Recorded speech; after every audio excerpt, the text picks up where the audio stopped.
So this is the final video on the post office scandal, and I'll dig back into the post office's past to help us make more sense of the scandal, and then draw out those lessons for what we teach our students at university, and for what psychology does to help and hinder our understanding of such scandals. And by the way, sorry for taking such a bloody long time to get part 4 done. Teaching's just started at university, so it's all been very hectic.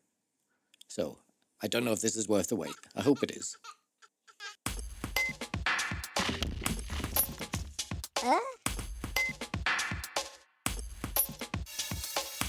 One of the factors at play in the scandal was that Post Office Limited, POL, and Fujitsu held on to an explanation for the post office branch losses reported by the Horizon system that was based on a set of false assumptions, that sub-postmasters were incompetent or dishonest. And that led them to a false conclusion, that the losses were due to the sub-postmasters' errors or wrongdoings. And there was an unwillingness to look into other explanations, an obvious one being that the Horizon system was faulty. So they weren't thinking critically. In its basic form, critical thinking is about asking, in what ways might this thing we believe to be true not be true? And this basic form of critical thinking is the thing we're expected to teach our students at university, and it sits at the heart of the criminal justice system. A jury has to weigh up the arguments made by the prosecution and the defence and decide which is true, and to make that decision impartially. What's less well understood is that prosecutors aren't wholly adversarial because they've got to be fair too. If they find any evidence that might help the defendant prove their innocence, they're required to share that evidence with the defendant. The prosecutors are also required to be impartial by acting without regard to individual corporate or other sectional interests. They're only permitted to act in the public interest more broadly. And they're required to do this by law under the UK's Criminal Procedure and Investigations Act, but this hasn't always been the case. The CPA was a result of concerns being voiced in the late 1960s and 70s over miscarriages of justice, where prosecutors had evidence that proved defendants were innocent, but they didn't disclose that evidence, and the defendant was wrongfully convicted. A process of reform began in the 1980s, which eventually led to the CPIA becoming law in 1996. Now, one thing coming out of the statutory inquiry into the post office scandal is how Paul, as a prosecutor, wasn't following CPIA requirements. It was almost as though they were stuck back in the 1960s, before that process of reform started happening. And remember from part 3 how we saw Paul using racist terminology like Negroid when they classified the ethnicity of the person they were investigating. Terminology that was prevalent during the 1960s, before there was a shift in cultural norms. And maybe what we're seeing here is how the investigators and criminal prosecutors in Pol were carrying with them some legacy from the past that meant that they'd become stuck in the past. And by the way, this is not uncommon. You often find that social institutions that have been around for a long time can carry with them a whole load of legacies, collective memories that form a kind of folklore that's imprinted in parts of their organizational structure and are maintained there because they serve the vested interests of those who work there. Now, some commentators say higher education is an example of that. Despite what we say, in higher education, we still cater mostly for the wealthy and the middle classes. And as a sector, we're failing miserably when it comes to social equity, even though social equity has been established as a cultural norm in society. We're kind of lagging about 20 years behind society, really, on this stuff.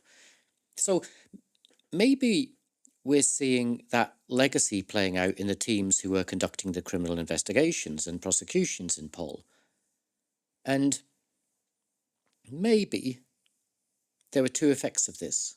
First, they fell out of line with the law, the CPIA, and second, they didn't take as much notice as they should have to how the rest of the organisation, how the rest of Poll had changed, and for that matter, had changed quite dramatically when it shifted in the late 60s and early 70s from being a public institution to a statutory corporation. That was when the priority of the post office shifted from the public interest to corporate profit. And maybe those parts of the post office chasing after people to prosecute them hadn't understood that shift and how they needed to put up extra guardrails to ensure that their prosecutions were conducted without regard to corporate interests. And the inquiry is showing that those guardrails weren't there. And the results were that the prosecutors prosecuted to protect Poll's commercial interests, not the public interest. So, what was that legacy? Well, it was all about fighting crime. The post office became a public body way back in 1660, and right from that starting point, it set up the post office investigation branch to look into crime. In those early days, they recruited people to chase down the highwaymen who robbed the post bags and the stagecoaches. They recruited people as deputies, they called them inquirers, whose job was to find and capture criminals. And they worked with the early versions of what would later become the police force, so groups such as the Bow Street Runners.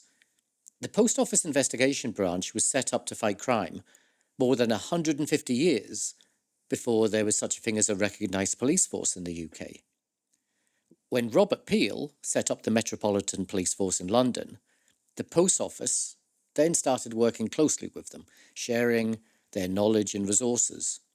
Now, in some ways, the Post Office saw themselves as the original crime fighters. Indeed, the Post Office Investigations Branch is the oldest recognised criminal investigations force in the world. And it's been functioning under various names for over 335 years. And post office investigators have been described as the earliest known formal investigators and prosecutors in the world. So that's some history, you know? That's some history. That's the folklore. That's the history we're talking about.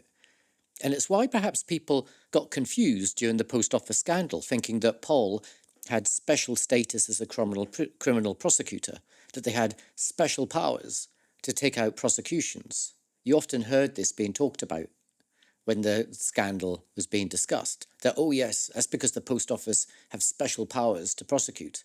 Well, they didn't have special powers, and they don't have special powers. Any organisation can take out a private criminal prosecution, and Poll are no different to any other organisation in that regard. But what makes Poll different is how long they've been doing it for. And maybe those people who are working in the modern version of the Post Office Investigations Branch, what I think these days is called the Operational Security and Investigations Teams, well, maybe they pulled into that history, you know? That history was, it blinkered them. That history blinkered them to the present. And it made them dangerously dysfunctional. So this brings me to the first key lesson for us as teachers in higher education. When we teach our students how to think critically, we need to give them the understanding of the interplay of history. It's not just about looking for alternative explanations for something, but it's about thinking about where those explanations come from. And that links into a different form of critical thinking, which we seldom teach our students. It's a type of critical thinking that asks not in what ways might this thing we believe to be true not be true, but in whose interest is it that we believe this thing to be true. Those working in the operational security and investigations at Poll held on to the explanation that sub-postmasters were wrong, they were wrongdoers, because that's what their teams were focused on. they were focused on chasing down the criminals because they've been doing it for hundreds of years. And successfully prosecuting the sub-postmasters showed Paul that those teams were good at their job. It not only justified their existence, but made them look good. They got rewarded, but they also kept alive that proud history of the post office and the post office investigators chasing down criminals. Now, of course, they were only successful with their prosecutions because they either ignored, buried, or destroyed all the evidence that was available that showed that the sub-postmasters were in fact innocent and that the Horizon system was faulty. Evidence they should have disclosed by law under the CPIA. They should have disclosed that evidence to the sub-postmasters they were prosecuting, but they didn't do that. And it was in Paul's interest that these operational security and investigations teams carried out those prosecutions because it hid the fact that Paul had made a terrible decision to move over to Horizon and had shown a complete lack of due diligence, which had wasted a whole chunk of public money. Remember, it's a public corporation that has one shareholder, which is the government, and the government's money is the people's money. So the post office wasted the people's money. Excuse me, it chokes me up. But it was also in Paul's interest that they blamed the postmasters because you had all of these sub-postmasters paying all that missing money back to Paul through what was essentially a process of asset recovery with prosecutions being laid on top of it. But the money was never missing in the first place. So it actually became a nice little revenue stream for Paul. You know, it helped boost its profits. And remember, Paul's priorities were about being commercially profitable. And it was also in Fujitsu's interest to blame the sub-postmasters and to help Paul prosecute the sub-postmasters because that helped them cover up the fact that they'd designed a computer system that was a pile of crap. And that would have cost them lots of money to fix and would have caused them huge reputational damage. Remember, it was the biggest IT rollout in Europe, and they'd screwed it up. You know, who would ever buy a contract from them ever again after that sort of a mess up? So it wasn't that Paul and Fujitsu didn't consider alternative explanations for the post office branch losses being reported by the Horizon system. They did. They did consider whether the Horizon system was faulty. They found that it was, and they carried on blaming the sub-postmasters regardless because it was in their interests to do so. So what we need to do is to teach our students a type of critical thinking that accounts for how those vested interests play out and how those vested interests become historically embedded, institutionalized, and enshrined in organizations. But there was another problem that our students might have missed in the post office scandal, because there's another thing we teach them, which we teach them without considering that issue of vested interests. It's another thing we teach them that we don't link into this issue of vested interest, and it's the topic of plagiarism. So we got there, as promised, in the title, plagiarism. We're there at last. So here it comes. Would you agree that this looks like an originating email from you? You started off the conversation here. Well, I was asked, normally, I mean, if you've seen the previous reports, they're basically done by legal executives. No, well, it wasn't my idea to put it the way it is. That heading was not something that naturally would come to me. Let me put it to you that way. Are you saying somebody dictated? Yes. You needed to use the words yes. Attack on Horizon? Absolutely. Hold on. You dictated an email even though you didn't believe that it was a case about an attack on Horizon. Well, is that where we've got to? But there's attack on the Horizon. The Horizon got no stake in the Horizon. I don't even know how I operated or anything of that nature. Why was this case viewed by others as an attack on Horizon rather than simply a lady in criminal proceedings saying that she was not guilty of stealing money, rather the operation of the system and errors within it were to blame for the losses? I think you're asking the wrong person. I certainly wouldn't So be. the man that dictated the email that says attack on Horizon is the wrong person to ask why the case was viewed as an attack on Horizon. Is that where we've got to, Mr. Singh? I think so. Honestly, this is... We saw plagiarism at work in the scandal in the evidence being brought before the public inquiry. But because of the way we teach students about plagiarism, it might be hard for them to spot. It's there in that response at the hearing from Jinal Singh when he was questioned about the things he wrote in his internal emails, particularly this one. It's a terrible email. The language is unprofessional, and it clearly shows that he was prejudiced towards the case and that he was rallying his team to defend the Horizon system. Paul, as a prosecutor, had by law to act impartially without regard to corporate or other sectional interests. And here he's rallying his troops to prosecute a sub-postmaster, Seema Misra, as the means to defend the Horizon system, to in effect defend their corporate interests, to defend the corporate interests of Paul and Fujitsu. So that looked really bad for him when he was presented with his email in the inquiry. And Jinal's defence was that someone else wrote the email. Essentially, he said that he'd committed plagiarism. The interesting thing is that he cited plagiarism as a defence for what he did. Now, Jinal Singh is a senior lawyer in Pol. He puts forward the case that this practice of someone else writing the content of emails of senior staff is just part of normal practice. And he's right about this. This type of plagiarism is widespread in organisations, and it's rarely thought of or talked about as plagiarism, but it is plagiarism. It's a form of plagiarism used by senior managers who get others to write their emails and presentations, and then they pass it off as their own work. It's called institutionalised plagiarism. And Jinal is citing it as a way to get himself off the hook.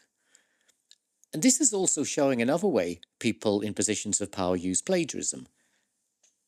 It shows another aspect of institutionalised plagiarism. Rather than pass someone else's work off as their own, they also pass off their own work as someone else's, which I think is what Jinal's doing here. They do this when their work, their words, could get them or does get them into strife. So I think that's what Jinal might be doing. Give him the benefit of the doubt, but it looks awfully suspicious what he's doing. And we rarely teach our students about this. We rarely teach them about this type of plagiarism. We only teach them about competitive plagiarism. Competitive plagiarism is used by those who don't have power, but who seek it by passing off the work of others as their own, to get some extra credit. Institutionalized plagiarism is used by those who have power and who abuse that power to pass off the work of others as their own, or to pass off their work as that of others. And perhaps it's because students don't have much power in a university setting that we only focus on competitive plagiarism in university. And maybe we also do that because if we focused on institutionalized plagiarism, or if we also talked about institutionalized plagiarism, it would draw attention to how senior managers in most universities plagiarize pretty much all of the time. Now, in the inquiry, we also saw some victims of institutionalized plagiarism, most notably, perhaps, in the testimony of Stephen Bradshaw. We had a look at him in part 2, if you remember.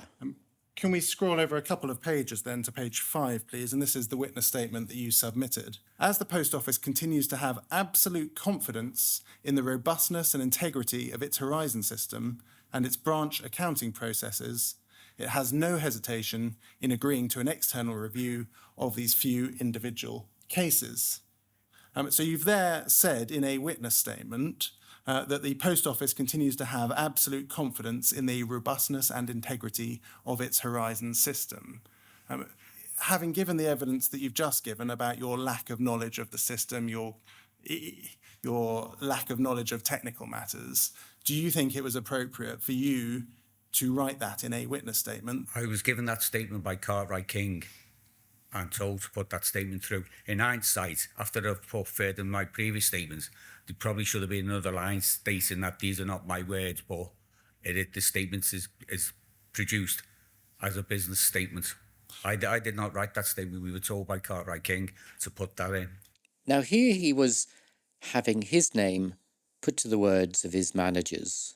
They got him to add text written by the Paul's lawyers into his witness statement. It was a way that the managers and the lawyers avoided being put in peril for saying something untrue. They got Stephen to say it, and Stephen put his name to it. So they drafted the entire statement and sent it to you, did they? That's correct, yes. And you didn't question it, you just signed it off? Well, whether it was questioned at the time, I would have been concerned, but we were given the assurance that everything was fine to put that through, and they wanted to put it through. This is the sort of plagiarism we need to warn our students about. This is what we need to teach our students. But we don't. We don't because we don't really teach our students about systems of power and authority. But there is one exception. Well, there's kind of an exception. The exception, the kind of exception, is Stanley Milgram. Now, I do have other videos on his work. I do go on about him a bit, so I won't go into depth into his work, but just tell you essentially how his work applies here. Essentially, Milgram showed how ordinarily good people can end up doing very bad things under certain systems of power and authority. And you can hear that ring through a lot of the testimonies in the inquiry being made by Paul's staff. They constantly refer to how their manager told them to do such and such a thing. But you can also see the element of social distancing being used, whereby an authority figure seeks to increase the likelihood that they can get a subordinate to do bad things to a person by telling their subordinate that the person is bad. To Mr. Dunks, see you in court then. Fetter Lane is where they used to hang people out to dry. I don't suppose that type of thing happens anymore, though. That Castleton is a nasty chap and will be out to rubbish the FJ name. It's up to you to maintain absolute strength and integrity, no matter what the prosecution throw at you. We will all be behind you, hoping you come through unscathed. Bless you. And here is how Sub-Postmaster Lee Castleton, who was being referred to as a nasty chap, responded when he heard this evidence being given at the inquiry. How do you feel now when this Fujitsu manager has come out has called you a nasty chap in an email urging a colleague to be strong in court? I would say I've never met him. I've never spoken to him. I've never even spoken to anybody at Fujitsu, not directly. And I think it's just a means to an end. It's just so easy for people to justify their actions being as bad as they are by making out that the person that's receiving the punishment is worse. And it just makes everything easier in their own consciousness, really. There's a lot of value in the work of Milgram in terms of helping us both understand what mechanisms led to the scandal, but we often do a disservice to our students in psychology in how we teach them about Milgram's work. In particular, we overshadow it with methodological critique, specifically problematizing the ethics of the methods he used, such that most psychology undergraduates come out of their degree with a muffled understanding of how systems of authority shape human behaviour and experience. And it's further muffled by psychology's overemphasis on individualized explanations of human behaviour. A recent article in Personnel Today by Adam McCulluch on the Post Office scandal kind of personifies this. I'll put a link in the description box on YouTube. Adam links to the work of Milgram when explaining the post office scandal, and he does it really well. But then he goes on to put forward individual explanations for the behaviours of post office managers, poll managers. These are arguments that focus on supposed character flaws of those managers, their Machiavellian tendencies. And those arguments can look very appealing because it fits into that story of heroes and villains that we all love, but it's crude. People aren't that one-dimensional. Nonetheless, his individualized explanation pushes away those deeper understandings of how institutionalized abuses of power caused the post office scandal, and we're left with this kind of weak, soggy mess of an explanation that's got little more credibility than a horoscope or a tarot card reading in helping us to understand why poll managers did what they did. You know, he just says that there's some character flaws that actually no one's proven exist, but you just infer that, well, that must have been a very Machiavellian kind of type person. That stuff doesn't get us very far. But with psychology, along with the media, baying for the blood of the persons responsible for the scandal, we might find it hard to get away from those crude, simplistic explanations and get into a deeper level of analysis. Just look what happened recently. What happened to Rebecca Thompson on, Rebecca Thompson on daytime TV. Rebecca was one of the first journalists who wrote about the scandal. She wrote about it back in 2009. She reported on the stories of a number of the sub-postmasters, including Alan Bates, Lee Castleton, and Joe Hamilton, who you'll see sitting next to Rebecca in this clip. Now, look what happens when the presenters are pushing Rebecca to see if she can name any individuals she think are responsible for the scandal. And Rebecca intelligently refuses to engage with that and instead points to the institution as the problem. Can I ask you, Rebecca, though, because, you know, as a journalist back then, regularly you'd have been ringing up press officers in the post office or in Fujitsu, and they're reading out this line. But the press officer isn't lying. They're reading out the thing they've been told to say. Mm-hmm. The question for the inquiry and for the select committee is, where was the lie formulated? Who decided, not the press officer reading out the line, who decided we're going to cover this up? Mm-hmm. Was it the most senior person in the post office, or were they being lied to? Was there a senior person at Fujitsu who knew and was lying? Where do you think the actual culpability for the lie should be pinpointed? And is that person, those people, are they going to be held to account in the inquiry and in the select committee? Have they found the right people yet? I'm sure they will be held to account via the inquiry, but I think... Do you know who they are, though? No, nobody knows who they are, and the culpability is at an institutional level. I feel uncomfortable with individuals being singled out at this stage. But somebody must have decided we're going to cover this up.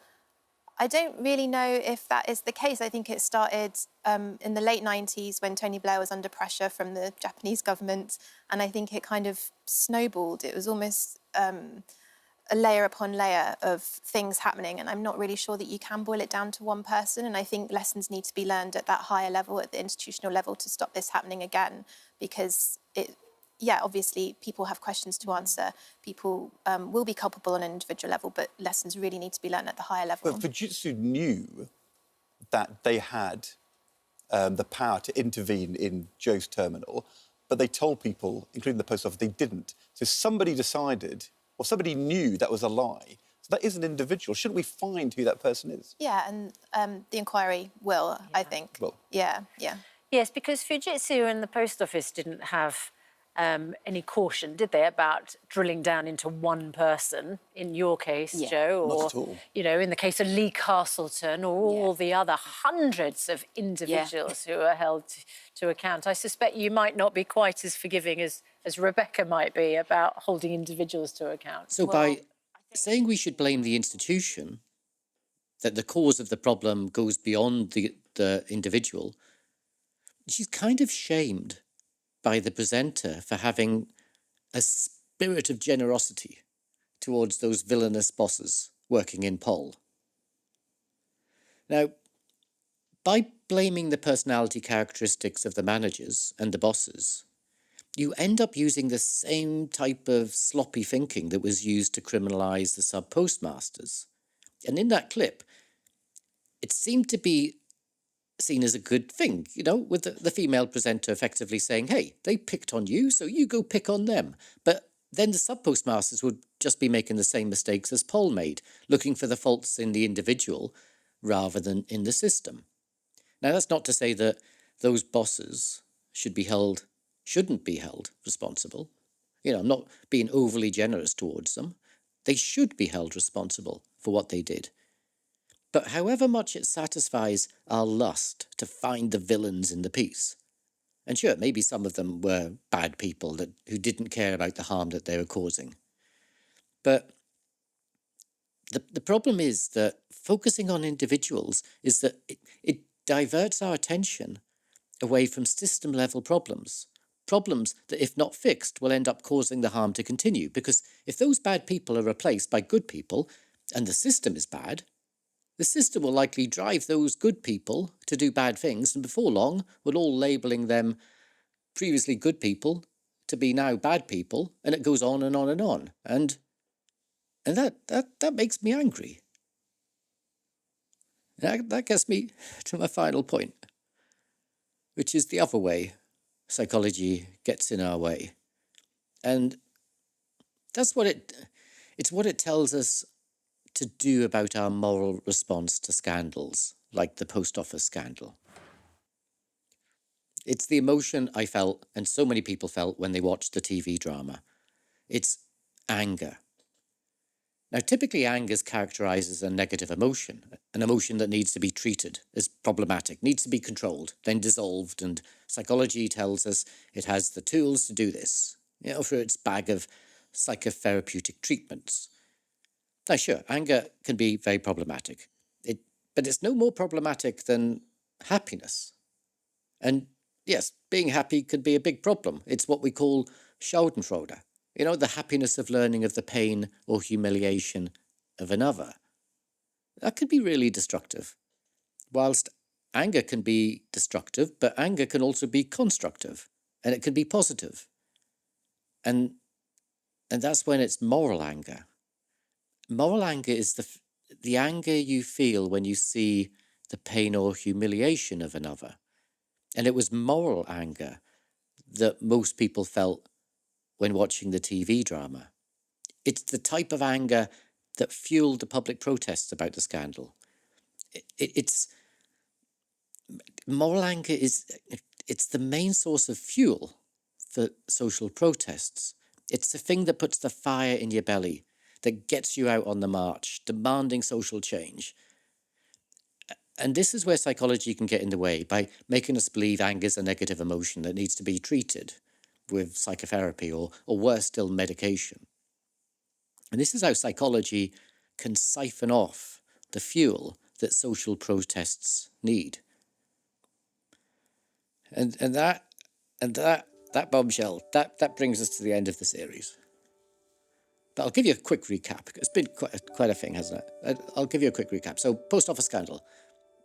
It reminds us that we need to teach students how to think critically in ways that show them how systems of power and authority work. And we need to do the same when it comes to what we teach them about plagiarism.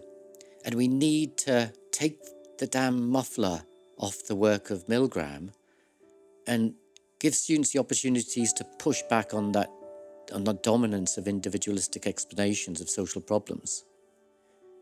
And maybe, just maybe, if we do that, our students won't be the next group of good people who end up doing bad things. And finally, I'll end on this point. Maybe psychology should tell people it's okay to be angry, and maybe should be telling us that we aren't angry enough, or maybe we're not angry often enough. Okay. That's all for now. I'm going to go and calm down. Thanks for sticking with me for this. It's been a long one. Not half as long as the scandal's gone on for, but there you go. But I do appreciate you sticking with it. So, till next time. Oh, like and subscribe. I have to do that. unless you didn't like this. But anyway, I'll make another video soon. So till then.